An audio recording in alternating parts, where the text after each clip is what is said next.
Well, good evening, ladies and gentlemen, and thanks so much for joining us again this evening. We're looking forward to a great webinar this evening for all of you. Thanks again for joining our Connected Educators webinar series, where tonight we will continue our focus for this year on the Google Level 1 Certification Bootcamp, and tonight specifically focusing on Google Calendar and Google Tasks. As always, here's our agenda that we will take a look at this evening. Just momentarily, we'll place ourselves in the presence of our Lord. And for information in regards to archiving, as a reminder, all of our webinars are archived. They will be posted within 24 hours on our YouTube channel at youtube.com/AoP Tech. Just as a reminder, at any point during the presentation, if you have a question that you will ask over the microphone, we will acknowledge you by name and you will have the opportunity to be able to ask your question. Those questions as well will be recorded in the archive and posted online in the on the YouTube channel. We also will have a back channel chat that we'll talk about in 1 minute. And those questions, any of the questions that we may take from there will be anonymous unless you indicate that it's okay to be able to bring your name to the attendees. So before we begin any further, as we do all good things, let's place ourselves in the presence of our Lord. In the name of the Father, and the Son, and the Holy Spirit. Amen. Direct, we beseech you, O Lord, our actions by your holy inspiration, and carry them out by your gracious assistance, that every prayer and work of ours may begin always with you, and through you come to completion, through Christ our Lord. Amen. In the name of the Father, and the Son, and the Holy Spirit. Amen. If you may recall, today's meet went away at the end of last school year, and tonight, once again, we will try a new tool called Yo Teach. This app was developed by the Pedagogic and Active Learning Mobile Solutions project out of Hong Kong Polytech University. The program itself has some great features, including an annotation feature that could be used by students during class to show their work. To go to our back channel, simply type in yoteachapp.com as you see it on the screen. In the search box, simply type AoP, and the name of tonight's room will display. Click on Go, and it will direct you to our breakout chat room. Just a reminder, please introduce yourself when you get into the room so that we may welcome you there. And during that time, please feel free throughout the webinar to ask any questions during the presentation. The great Aaron and Alyssa are in the back channel chat this evening, helping out with any questions that you may have and providing any resources that we have throughout the presentation tonight. And it is that time for our presentation. Our presentation this evening on Google Calendar and Tasks is going to be given none other than Annabel Dotzman, our great tech integration coach who covers Chester and Montgomery counties. Annabel has been an elementary teacher at St. Ephraim in the Archdiocese of Philadelphia, as well as a professional coach for IBM. And at this time, Annabel, it is great to have you. I am kicking the controls over to you now. Thanks for all your time in preparation for this evening's webinar. And I can see your screen, and awesome. It is off for you. Thanks, Annabel. All right, thank you. Hi, everyone. It's great to have you here tonight. If you're joining us for the first time this year, welcome to our webinar series. And if you're a returning guest, welcome back. First, I want to give a shout out to AoP Tech Coach Alyssa DeVito, who did an awesome job last month kicking off our series. And tonight, well, it's my turn to continue the Google Bootcamp. So in this webinar, we're going to take a look at 2 more G Suite apps that you will need to know about for the Level 1 exam. And that's Google Calendar and Google Tasks. And I consider these tools productivity workhorses where they can keep you and your students organized digitally. So the first tool we're going to explore is Calendar. And Calendar works digitally to track your events, reminders, and it can do so much more. And it syncs to any device, including your tablets and smartphone, and anywhere you can sign into your G Suite account. So your calendar is always available. You can create separate calendars for different purposes and share them with coworkers, students, families, and instantly see if you're available on a specific day or time. If you're on any type of committee or moderator of a student club or a team sport, you can also use calendars to organize your meetings or any other events that you may have throughout the school year. You can distribute agendas, share documents for collaboration, and even send electronic invitations to your potential attendees. So some of the essential skills we'll take a look at through Google Calendar that you're going to need to know about for the Level 1 exam. You're going to need to know how to create events and set reminder notifications. You want to be able to schedule meetings, appointments, and send electronic invitations. Utilize any resource calendars and reserve rooms or items, and create and share calendars. So let's go ahead and dive right into Calendar and take a closer look at the app. So I'm going to head over to my Drive, and as with all things Google, you can access Calendar through the Google Apps launcher by clicking on the calendar icon or going up to the Omnibox and typing in calendar.google.com. So as my calendar opens up, I have a month view here, but you can pick your preferred viewing layout by going up to the drop-down menu and selecting any type of display, whether it's day, week, or a 4-day period. I usually go back and forth between the monthly and the weekly view. But again, you can do whatever your preference is. So I'm going to head to a weekly view, and I can see different events that I already have here, and they're color coded. We're going to get to that in just a bit. If I click on a single event, I can see a snapshot of the event, giving me the time, the date, and I can do some quick actions here, such as deleting an event, emailing guests, and so on. If I go ahead and double click on the event, it brings me to the event page, giving me more details and even the ability to edit the event. We'll head back out. So if you're not sure of the date of an event, you can search for it by clicking on this magnifying glass. And this is similar to a Drive search. You can type in any keyword that's in the title, and you can go ahead and search. So if I know I have a faculty meeting coming up shortly, but not sure of the date, I can go ahead and type that in, and then it will bring me up any event that has that key term in it. And it looks like I have a lot of faculty meetings already on my schedule, and the next one will be November 29th. Now, again, this is a powerful search feature, not just for you, but also think about your students who would be using Google Calendar. They can use this powerful search engine as well. And with the similar to Google Drive, this drop-down menu gives you additional search functions. So you can search, it defaults to the active calendars. You can search all other different calendars, or even all calendars if you have multiple calendars.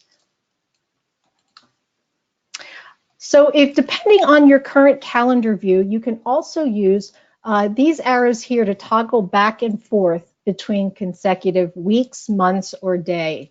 You can also use this mini calendar feature to help you with that. So if you're looking to plan for a future time period, say you want to take a look at what your February looks like, and you want to do some planning for the week of February 11th, I can go ahead and click on that, and my weekly view will jump to that time period. So that's kind of it saves you time from toggling through weeks at a time. And if at any time you want to get back to the current time frame, you can just click on today, and it brings you back to your current time frame. Going down on this left side pane, my calendars, these are all the calendars that you own, including Google Classroom calendars for classrooms that you've created as a teacher. Below that are other calendars, and these are calendars that you have access to that have possibly been shared with you, and these will also include Google Classroom calendars that for classrooms that you have joined as a student. Now, if you notice here that all the calendars are checked, that means that all events for all of these calendars are going to be displayed at the same time. Now, that can be overwhelming. I'm going to go ahead back to my monthly view. And you can see here that I have a lot of colors, a lot of different events in different dates. And that's showing everything that I have. Now, the more that you use calendars and the more that you add events, again, by having these all displayed, it can become too much and perhaps maybe an eyesore for you.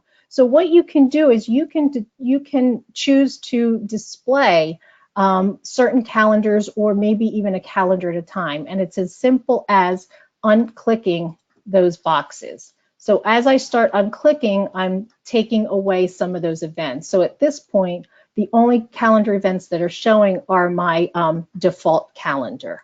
And I can quickly interchange and select which calendars I choose to show on my display. Now, if you notice, I mentioned all the colors on the calendar. Similar to color coding Drive files, you can color code calendar events, which if anybody has seen my Google Drive, you know I'm all about visuals, I'm all about color coding. Well, my calendar is no different. So at any given time, you take a look at my calendar and it looks like all the colors of the rainbow. So you can do that as well, and it's easy as you can go ahead and hover over a specific calendar, and there are your color choices. So again, this is a similar feature as in Google Drive. Maybe you give all your classroom calendars one color, perhaps your club or team calendars another color, and even maybe a different color for your personal calendars. So whether you use one color or two or all of them, the nice thing about this is that you can customize your calendar to best suit your specific organizational style. So now that we kind of get a layout of what calendar looks like, let's take a look at how to create events. So events can be either for a specific time period or for an entire day. And there are a couple ways to create events on your calendar. So I'm going to stay here in my month view. And if I click anywhere on a specific day, so if I want to create a calendar, an event on November 19th, I'm going to just click on the day and it brings me up a pop-up screen. So notice the different options here. It will always default to an event. I can simply just add in a title or a name for this. And similar with Google Drive, remember I just showed you the search feature. I always recommend that you keep your naming conventions very specific and keep that search box in the back of your mind. So be specific. And so I'm going to say I have a robotics assembly that I want to put on my calendar, and the date is already there. And I can put in a time by adding the time. And it gives you suggestions, but of course you can, if you have a specific time frame, you can type it in yourself. But we're going to put that from 12:30 to 1:30. Here I can choose which calendar I want to put this on. So it will default to my Google account calendar, but if I have other calendars or a specific one, I can click on it and I can add it to a specific calendar. So once I have that information, I'm going to click Save, and my event is added to my calendar. And you can see here that this is a one-line item with my time frame, which is different than what we see here with these line boxes. This would be considered an all-day event with no particular or specific time frame attached to it. So now another way you can add event, if you prefer having your calendar either in the day or the week time frame, it's pretty much the same, but here's something nice that may save you some time. If you know the specific time of your event, so if I wanted to add an event on Friday and I know it's going to be at 2 o'clock, I can go ahead and click on my time frame, hold down my cursor, and then simply just drag down until I see my end time. So we're going to make an event from 1:30 to, let's say, 3:30. And again, it defaults to an event, and I just simply need to add a title, and I'm going to say that we're working on a service project, and the date and time are already there. Now this time, this is only going to be for student council members. So I want to add this, I don't want to add it to any other calendar other than student council, so I'm going to select that and click on save. Now notice it already adds it to my calendar, and it color codes it automatically to my student council default color. And again, this can work on the day option as well. So one last way that we can add an event to a calendar, if you notice down here, we have the red circle, and if you hover over it, we can create an event. And there's no options there, where the other two options you had different events that you can add. This one is simply an event. So this time I want to go through and show you how you can set up a meeting. And this could be a really powerful tool that turns your calendar into a real productivity and efficiency tool.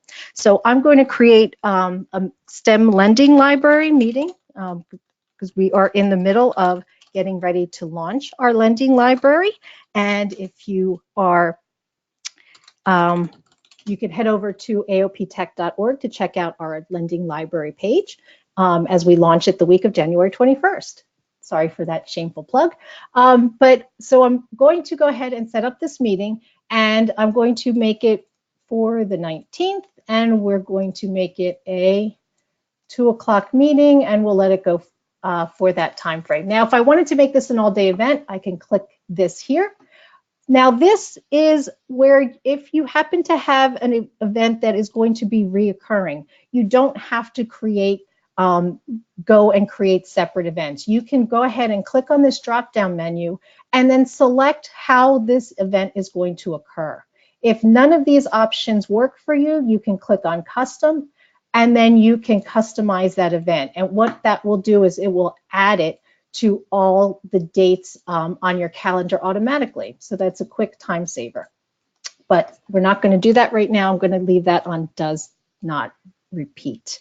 In addition to all this information, I can add more details to this meeting, which can help when I send out these invitations to the guests for the meeting. So I can add a location. This is really helpful, and to avoid those last-minute calls or emails, people calling you saying, where's the meeting, where are we meeting at? I use this feature frequently, especially when I'm traveling to my different schools. It integrates nicely with Google Maps, and it is a definite time saver, especially with getting directions to a specific location. So I know that our meeting, we're going to meet at our brother house, because that is where our first STEM lending library is going to be. So it's at Archbishop Carroll High School. And there's the address there, so it's ready for me to grab directions. You can also input faculty room, library, media center, conference room names, or numbers. So it's really a flexible tool, and it lets your guests know where you're going to be meeting. Next item that you can add are notifications. Notifications are the same as reminders. You're going to be notified of an upcoming event on your calendar.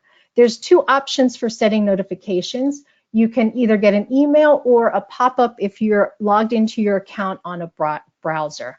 And you can simply add as many notifications as you needed.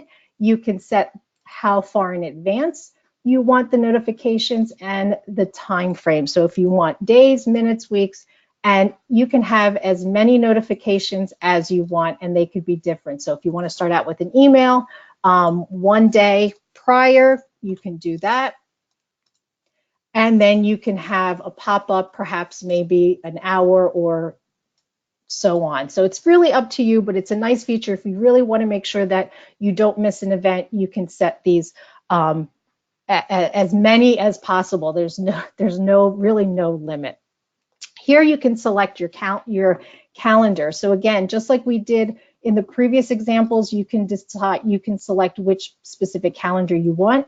Now here is a little bit more customizing. it will default, the event will default in color to your calendar, but if you want to go ahead and even customize that specific event, you can choose a different color. Now, in this section, you can add attachments to your event. So again, since this is a meeting, you may want to think about adding an agenda ahead of time as perhaps maybe a shared Google Doc.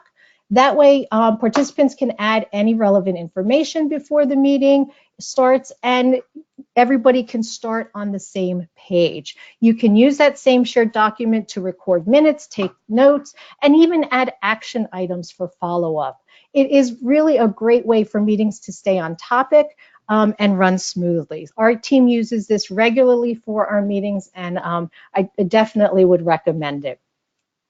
So now, by creating a meeting in Google Calendar, you can also use, one of the nice features is the built-in invitation system, and send invitations electronically. So over in the Guest tab, you can click on Add Guest, and you can add as many people as you want that need to attend, that you would like to attend the event. And you can enter their email addresses and invite them. So to this meeting, I would want to invite our tech coaches, Alyssa and Aaron. And if you're inviting people that you know that are in your contacts, they will, just like you saw, they will pop up, and you can just click on them. And I'm going to have Bill as well. So now here you can continue adding people, and all the invitees will be shown here. Now, another nice feature is before you send the invitation, I'm just going to X these out for right now. You can also determine whether or not the time you selected is convenient for everybody. So if I come on over here, I can click on Find a Time. Now, any guests that you want to consider, all your guests would be located in this section. And as long as they're checked, their calendar will open up here, and you'll be able to see whether or not your meeting conflicts with any of their schedules. So right now, this is my proposed time frame for the meeting, and I should be okay because my calendar says I have the robotics assembly ahead of time, and then I would be able to see whether or not any of my other guests had any conflict. So that's a nice feature. It saves the emails back and forth. Are you available? No, I'm not available. What's a good time? So that's a real good feature. You can also determine what type of access your guests have to the invitation. So you can determine whether or not guests can make changes to any of the event details. They can add new guests to the calendar entry, or they can see the guest list, who's been invited, and their attendance response. So by clicking or unchecking those, you can restrict or give access to them. One last feature before we go ahead and create this event, if your school has set up a resource collection, you can check the availability for resources such as meeting rooms, even iPad and Chromebook cards, perhaps your science labs, and even schedule gym time for team practices. So in this section here of rooms, you can see here that we have 2 resources set up, our conference room at the Brothers House on the 2nd floor, and then a Chromebook cart. So I can tell whether or not, if I'm looking to utilize either of these 2 resources at my time frame, I can tell whether or not they're available. So if I wanted to select the conference room, I can go ahead, click on it, and it will even add it to my location up here. So again, this feature does need to be set up through the Google Admin Console, but once it is set up, anyone can reserve these resources through the calendar. And before we get out of this, want to remind you, this is one of the few times in few apps where there is a save button. So you need to make sure in order to create this event that you don't just click the X button, but you want to make sure that you save it. So I'm going to go ahead. First of all, I'm going to get rid of that and save my event. So before we head over to creating and sharing calendars, I want to briefly mention some of those options that we saw when we were adding an event in this area here. So if I click on an empty time block, you can see that here's our event. You can also add in out of office indicator. So on your calendar, you can set this to block out specific time frames so that any new and existing invites that you receive, they're automatically going to be declined, and you can also customize a message that gets sent here. So that's a nice feature. You can also set a reminder. It's simple and straightforward. You can replace those post-it notes reminding you to do something or to pick up something before or after school. And you can also do appointment slots. Now, this feature is only available for G Suite Education and business accounts. You can create the sign-up slots, and then others can sign up. So think about all those paper sign-ups that may go around the school, whether it's sign-ups for visiting the book fair or science fair, conferences, whether for parents or even in your own classroom if you want to do a sign-up to meet with student groups for a status update for a writing assignment or project. So you would put in this information. You can determine what type of time slots you want, whether it's 30 minutes, 15 minutes. Again, you have the choice of which calendar you want this to go to. Maybe you want it to go to a student council or a yearbook or a different calendar. And then I'm going to click More Options. This is where you're going to find the link that you're going to be able to share and send out to those people who you want to sign up. If I click on this calendar's appointment page, I'm going to want to click on the URL and copy this link, and then that's what you're going to share with the people who are going to make the appointments. You can send this out via an email, you can put it on a website, or you can even share it in Google Classroom. And again, make sure that you're hitting that save button in order to create those time slots. I'm going to go ahead and discard that. Okay, so we've created events, and now I want to take a look at creating new calendars. So Google lets you create an unlimited number of calendars to keep track of different classes and clubs that you can manage. So like with all things Google, there's not just one way to go about doing this. So I'm going to go head over to where my calendars are, and if you see, hover over this plus sign, you will be able to click on it and then add new calendar. And it's as simple as giving it a name.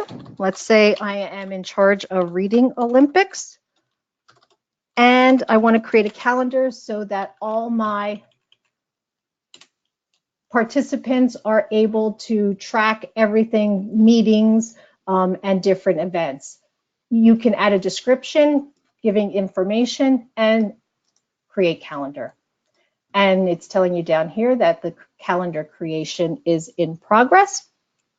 Once that calendar is created, it's going to appear on the left side under My Calendar. So it's working right now, and hopefully it works. Oh, there we go. So it tells me that it's been successfully created, and if I look over here, there it is.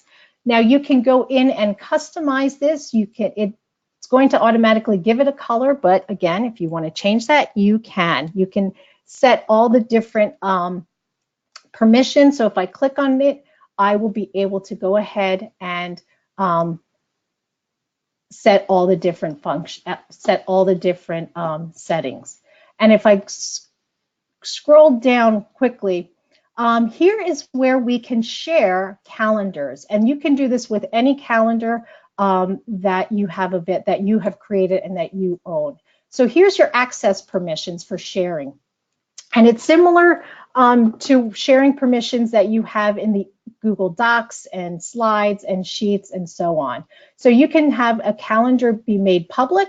You can share it with specific people. So it's a real nice feature because people can see right away whether or not you are busy or available, and you can set different access permissions for different calendars. So if it's a private calendar or a personal calendar, you can change those settings. And if it's something that you want to share with parents or the general public, you can change that accordingly.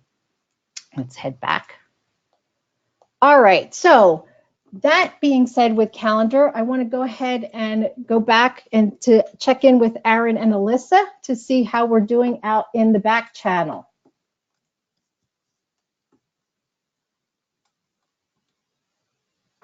Hey, Annabelle, this is Aaron. We're doing a lot of people are active in the back channel, which is awesome. Awesome. We did have a question about the sharing of calendars. Okay. And Alyssa's mentioned that was coming up on your list.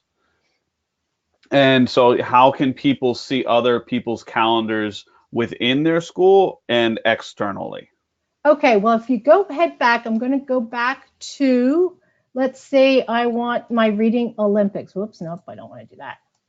I can open up my settings and sharing, and I can give, here's where I'm going to access my permission. So right now, this calendar is available for everyone in my domain, and I can click here to see whether or not they see just if I'm free or busy or all of my event details.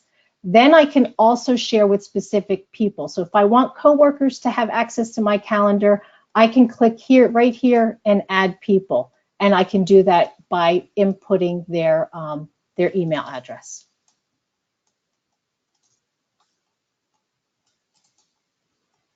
All right.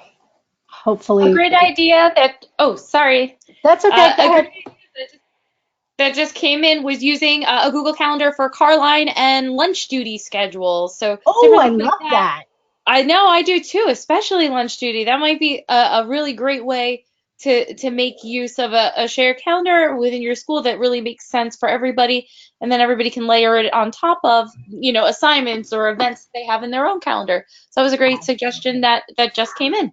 Absolutely, that's awesome. One other thing before we leave calendars, Google Classroom calendars. Now, there's a difference between calendars that are created in Google Calendar and calendars that are created through Google Classroom. So anytime you create a Google Classroom, a calendar is automatically created, and it's going to appear here. So you want to be careful and think about how you want to manage if you are doing, if you are moderating a team or a club.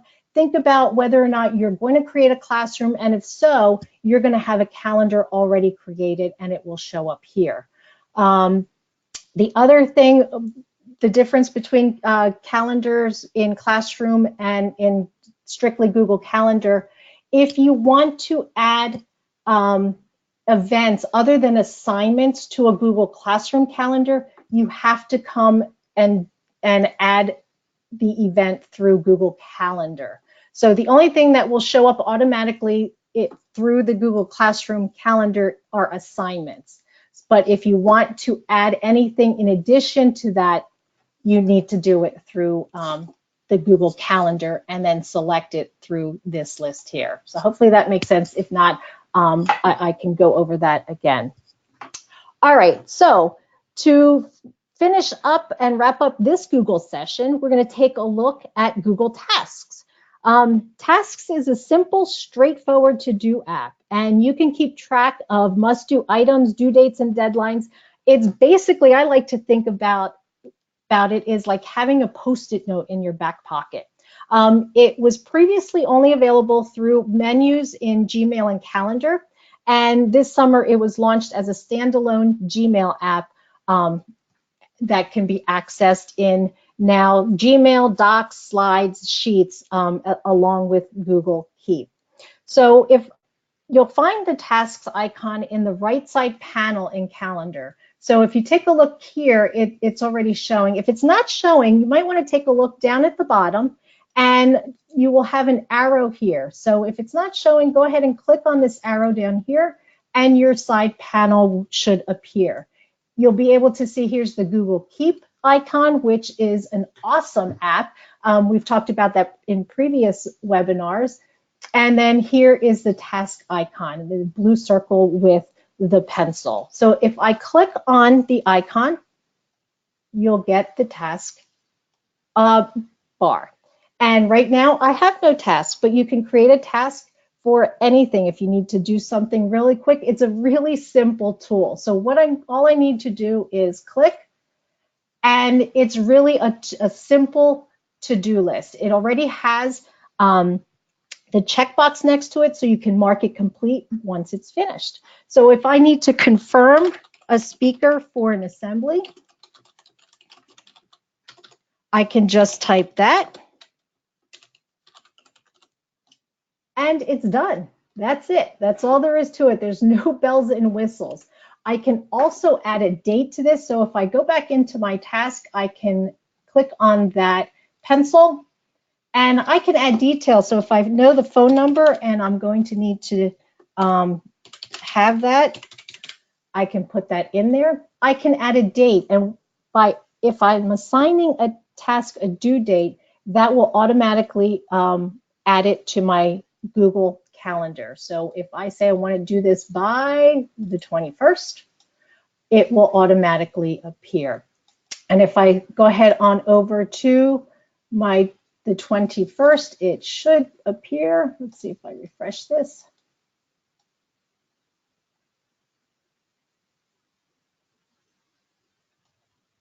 Oh, I don't think I added, didn't take my date. Let's see, let's try that again. Okay, so I've confirmed my speaker for the assembly. There is, oh, and there it did, it just took a while. So it appears up there, and it appears as an all-day event. There's no time frame associated with it. It's just there to remind you. So, and once I'm finished, or once I've completed that task, I can simply check it off, and it will kind of file it away. Now, the nice thing about Google Tasks is that, again, I can use it across multiple apps.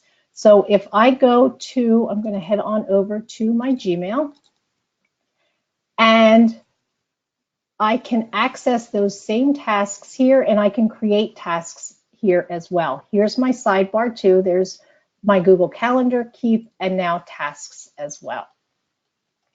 And what I can do here for my Gmail is, if I have an email that I want to make sure that I have some actions or follow-up that I need to do, I can go into the email and create a task with this email. So if I go up here to my three dots and click on it, I can select Add to Tasks. And if you see now, we look over at the pane, it automatically puts a link to that original email. It keeps the title of the email as the title of the task. Now I can go in and edit this and add details. What do I need to do? Make sure to respond, or any other action. I can then add a date to that.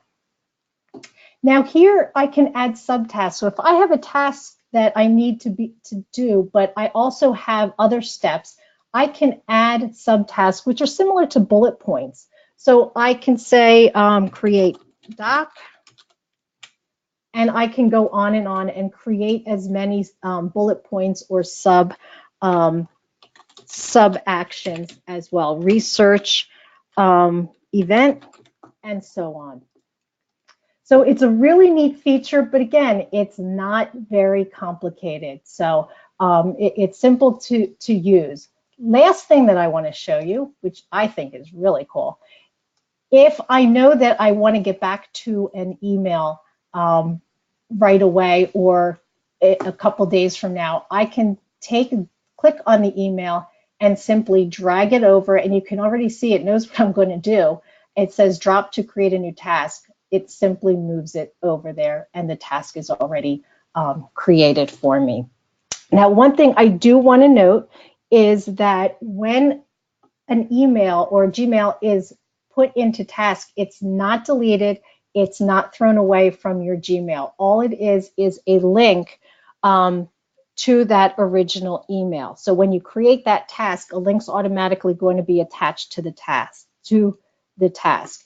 Even if I archive these emails, or if I move it, that email link is still going to be here, so I don't have to go searching into Gmail and look for it. It's going to pop up here. You can organize these tasks. You can, if I click on these 3 buttons here, I can sort them by date. So I'm going to do that, and it'll move them up into date order first by the dates, and then any tasks that have no dates. I can also decide if I want to keep my order. Maybe I want to move this one up and move them around. I can just drag them as needed.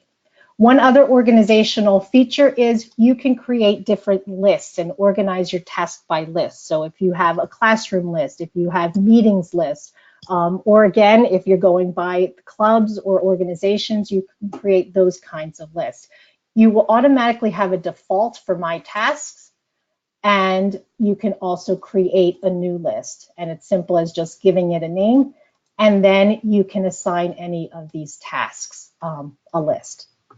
So sometimes I think, we think that technology is complicated, but sometimes simpler is better in staying organized. So if that's true for you, then this might be the right tool to check out. It's very simple to use. Now, again, you can use this across any device. If you are going to use it or on a tablet or a mobile phone, you do need to download. There is an app for Android and iOS devices. So just keep that in mind. So that's it for tasks. That's a really simple and easy to use tool. So with that, I'm going to check in with Aaron and Alyssa. How are we doing on the back channel?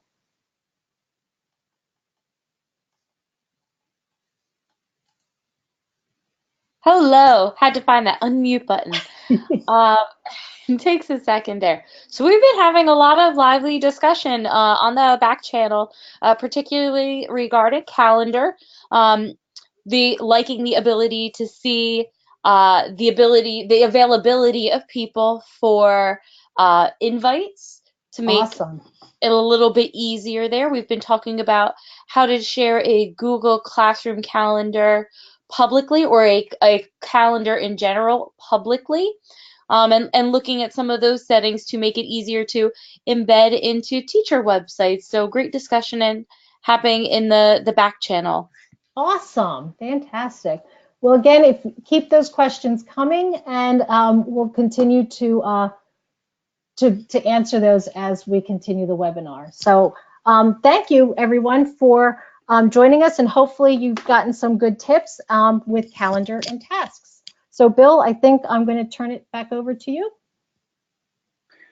Annabelle, yes, thank you. Wow, that was great. And while we're focusing on this in preparation for the level 1 certification, these are all really great tips and tricks and how to be able to use these tools more efficiently. And just the drag and drop feature of taking an email and dropping it over into tasks, just that unto itself may challenge me personally to revisit my use of Google Keep. And just look at how I utilize it for my own organization. But thank you so much for your preparation.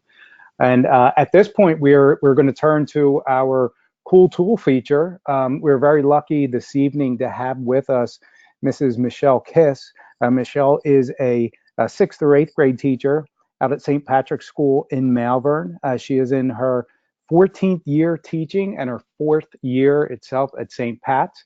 And Michele is a level 2 certified Google teacher. And Michele, we are certainly fortunate to have you with us tonight. And you are going to talk about Hyperdocs. We're very excited. And I am handing off the webinar over to you now. You should have the dialog box to share, and I can see your screen. So Michele, thanks for joining us, and take it away.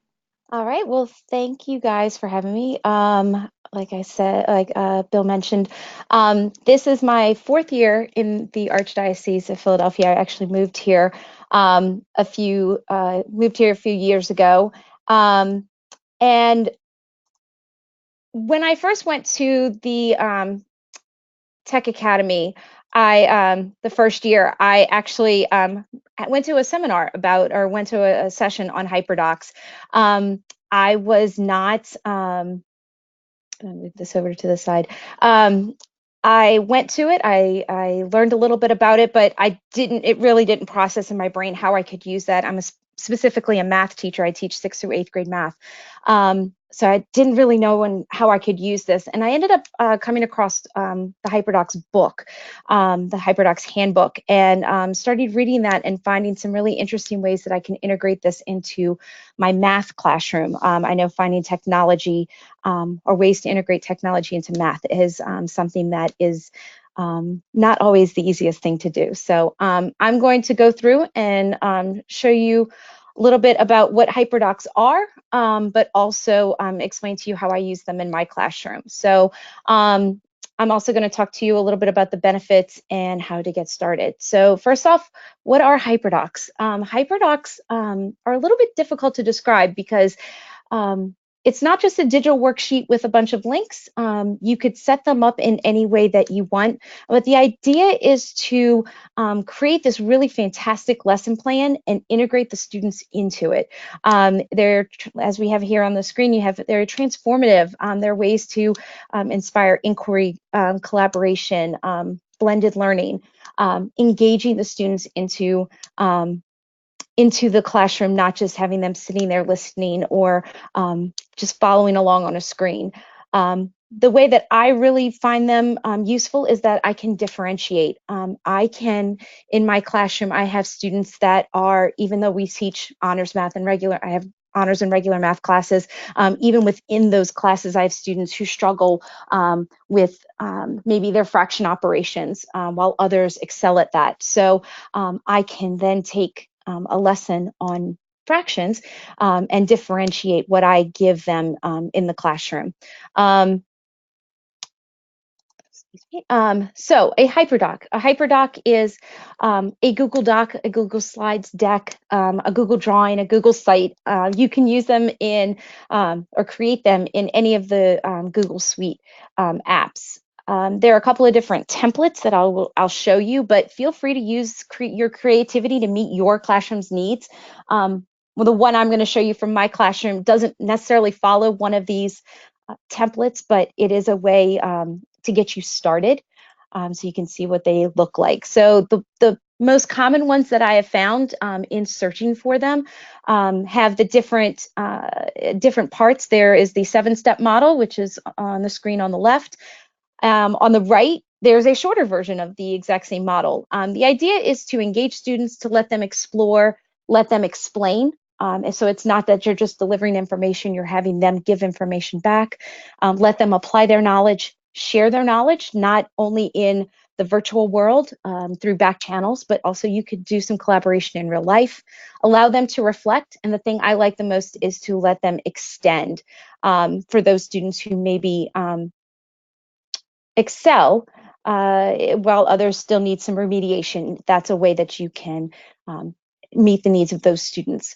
Some other templates are here that I found. There's a creative writing one on the right that is another student. I know a teacher that I know has used this one and really enjoyed it. The other idea is through your Hyperdocs, you can use different web tools. So it's not just teaching technology, but using technology to teach. That was a quote that was from the book, which I really found impactful, because it's not just using technology, it's that I'm using technology to actually not only teach information, but having students learn. These are some of the various ones that I've used in my classroom, using Nearpod, Quizzes, that's a favorite of mine. Also Edpuzzle, Flipgrid, all of these ways are just different tools that I've used or that other teachers have used, but the possibilities are really endless. The great thing about Hyperdocs is you can make it fit to whatever your classroom needs or what your students need. You can increase student engagement, allow the students to become creators, which is a really important part of it. It's not just for teachers to give information, it's a chance to allow the students to actually create something, to create products, to promote independent learning. A way, again, in math class that I use it a lot is to differentiate instruction, also to give privacy for those who need intervention. So one example, and I'm going to get out of my out of my presentation for just a second, one that I have used one Hyperdoc that I've used is for adding and subtracting integers. I use this with my 7th grade math class. While as we go through this video that I have here, I might change that. I might have one video for one set of students and a different video for another set of students. I might have different tasks, but basically they're all getting the same instruction and they're all doing the same products, but maybe I change it up a little bit. Maybe the quizzes that they do to show me that they've learned and they understand adding and subtracting integers, it might be a little bit different, might be on different levels, just to give them different options. One other thing with Annabelle, when we were talking about doing this presentation, was the fact that through Google Classroom, I can assign these Hyperdocs to students. When you go to create an assignment, this is a sample class that I created for the webinar, but you would have all of your students listed here, and you can click on the little checkboxes here to assign specific documents to specific students. So they would only see their Hyperdoc, so they would never know what other students in the classroom are receiving or working on. I make the Hyperdocs look the exact same. Maybe I change up a different color here or there. But that way they never feel like they are doing anything different than anybody else. So that's just one way that you can differentiate for students in a math class, for example. You could do that in other classes as well. That's just, I use that for my math class. Some other example of Hyperdocs for math, math specifically. These are some other ones that I have found that have been useful. They can be really short. It could be something that could take a day, but you can also then do something that lasts the entire your entire unit. This one is a longer project, or longer Hyperdoc, excuse me, where they have several sections. And this could take several days or several weeks, where the students have different tasks that they can do and they can work at their own pace. I like to try to give them to do their work at their own pace, but I do have to unfortunately give some restrictions just because we can't, I haven't figured out, and I'm working on that as a teacher, figured out how to manage them completely being self-paced, but this allows students who maybe need a little extra remediation, a little extra help, can go back and do some different activities. Here is another example, but the idea is for each step, there is some sort of task that the students must complete, whether it's a Google form, whether it's filling in the actual Hyperdoc itself, but there is some sort of checks and balances as they go through it. So it's not just watching a video and then they're done. It's the fact that they they have a task for each step of their Hyperdoc. If you, back to my presentation, if you want some examples, I know that they said that we were going to share a link to the presentation. There's some more examples here. But if you are sold and you think that Hyperdocs are a great thing and then you think they are as great as I do, just do it. Start small. I got very overwhelmed the first time I thought about doing a Hyperdoc. Annabelle actually had come to our school and we talked about it, and I was so overwhelmed with all of the thoughts and ideas that I had running through my head, but I just took the time. I started small, did a very small one at first, and it worked great. And so I went from there and I've started doing a few more. I've also included some links here for the Hyperdoc website, which is created by Lisa, Kelly, and Sarah, who wrote the Hyperdoc handbook. There is a Facebook group for Hyperdocs where teachers are on there all the time, asking for, I need a Hyperdoc for the book The Giver. I need a Hyperdoc for my electricity unit. Whatever the case may be, teachers go in there and offer up their Hyperdocs or ask for Hyperdoc help. Another site is the Teachers Give Teachers, which is different from the Teachers Pay Teacher. This one is specifically for Hyperdocs, where they ask you to give one and take one so that you can share what you've created and then also take some examples from other teachers. The idea is for everybody to share the things that they've learned. And also there is the hashtag Hyperdocs on Twitter. Some friendly advice. I asked the Facebook group, I said, I'm giving a presentation. What would be something that you would want teachers who are looking at Hyperdocs and saying, I don't know if I can do this. The biggest thing was to start small. Just do a small one. Trial your links at school to make sure they're not blocked by your web guardian or whatever. Add some off-screen activities. You don't have to do it all on the computer. There could be some turn and talk to your neighbor. It could be some collaboration that they do off the screen that then they turn on Flipgrid and they have to make a presentation or something along those lines. Make a copy for each student. You can, when you assign it through Google Classroom, you can select that option for you. And the last two things is use the same format to help students get used to Hyperdocs at first, just so you're not confusing them. That was something that I also noticed when I changed up the format. The kids were like, wait, what do I do now? Then the last one is that anyone can create one. The more you make, the better you'll get at it. And it's really true. The more you do it, the more you start to understand what your students need, the directions they need, and you'll start to see the benefits from it. Again, I love being able to differentiate in math class with it. Another thing with math I forgot to mention is you can use your webcam and have them take pictures of their work and insert it into their Hyperdoc, which is a great thing because, you know, math teachers, we always want them to show their work. That's one way that you can get around that. So I don't know. I guess that is basically my presentation for that. So I am going to turn it back over. Well, Michele, great. Thank you so much. One question I guess I have for you. You mentioned Sure. the piece in regards to Google Classroom and just Yes. the flexibility that provides.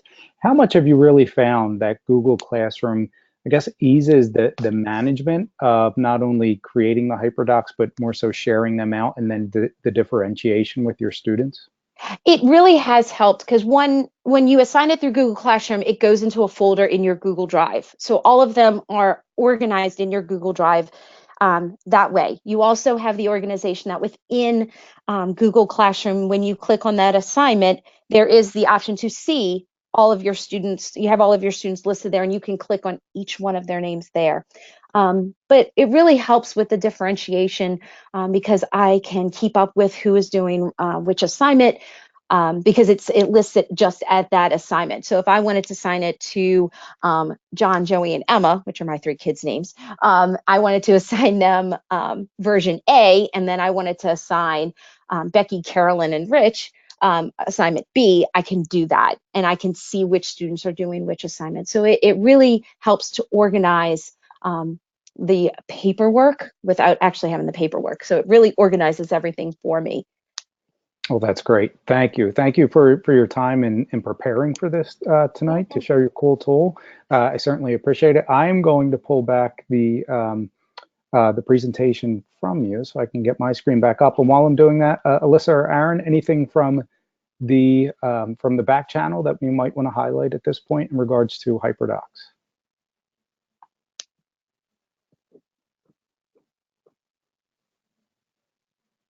We had a lot of people thanking for the presenters for a great session, for both a lot of great tips on Hyperdocs, and we had just a lot of really great conversations continuing on the use of Google Calendar and tasks.